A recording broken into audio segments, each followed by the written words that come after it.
ya, karena Bu Guru terbatas waktu 30 menit sudah Bu Guru lalu. Kemudian anak-anak bisa menentukan kalimat utamanya. Inovasi pendidikan juga hadir di Pekalongan. Siswa SD 01 Tegalontar yang sulit mengakses internet dan gawai bisa Ratulismu. Sang penyiar adalah Sri Windarni, seorang guru yang kini jadi penyiar dadakan. Logat Jawa saya kadang terlontar, Bu. Misalnya ketika sudah paham sudah paham, anak-anak ini kadang lebih akrab kalau kita kadang berdialog dengan bahasa kita, bahasa lokal. Para guru berlatih menjadi penyiar, termasuk mengubah materi pelajaran ke dalam bentuk naskah radio. Kendalanya itu ketika saya mengajar itu masih tampak dalam pikiran saya itu, apakah anak-anak ini mau bisa memahami apa yang saya sampaikan, walaupun saya berusaha untuk menyampaikannya dengan sejelas-jelasnya. Wah, bagus sekali, berarti Siaran radio komunitas yang masih bersifat satu arah membuat anak-anak sulit bertanya pada guru saat ada materi pelajaran yang belum dipahami. Senang, tapi gurunya itu kalau nggak jelas nggak bisa ditanya.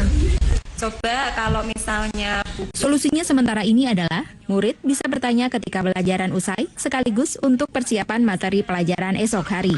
Murid bisa bertanya ketika pelajaran usai sekaligus untuk persiapan materi pelajaran esok hari. buku siswa ya, Putri buka buku siswa ya. Setiap bulan, guru juga berkunjung ke rumah para murid untuk mengetahui sejauh mana materi pelajaran dapat diterima oleh anak didiknya. Meski masih berhadapan dengan beragam kendala, inovasi belajar melalui radio komunitas sangat membantu siswa yang sulit mengakses internet atau tidak memiliki gawai. Pihak setengahnya yang merespon. Sisanya tidak dapat mengakses materi pelajaran yang diberikan oleh guru karena tidak memiliki gawai pintar maupun akses internet.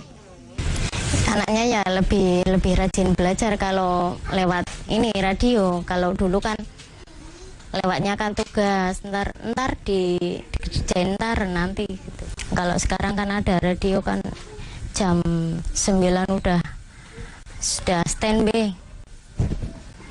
Di perlengkapan untuk radio komunitas ini seperti halnya radio biasa ataupun yang lainnya yang digunakan untuk studio, digunakan untuk pemancar pada halnya sama. Tetapi dari peralatan ini memang harus menyatu, selain peralatan juga dari pegiatnya sendiri. Pegiatnya harus tahu, harus punya rasa, punya peralatan juga dari pegiatnya sendiri. Pegiatnya harus tahu, harus punya rasa, punya feel untuk memberikan edukasi kepada komunitasnya. Menjangkau radius 2,5 km karena harus mematuhi undang-undang penyiaran untuk radio komunitas. pagi dan salam sejahtera untuk semua ya.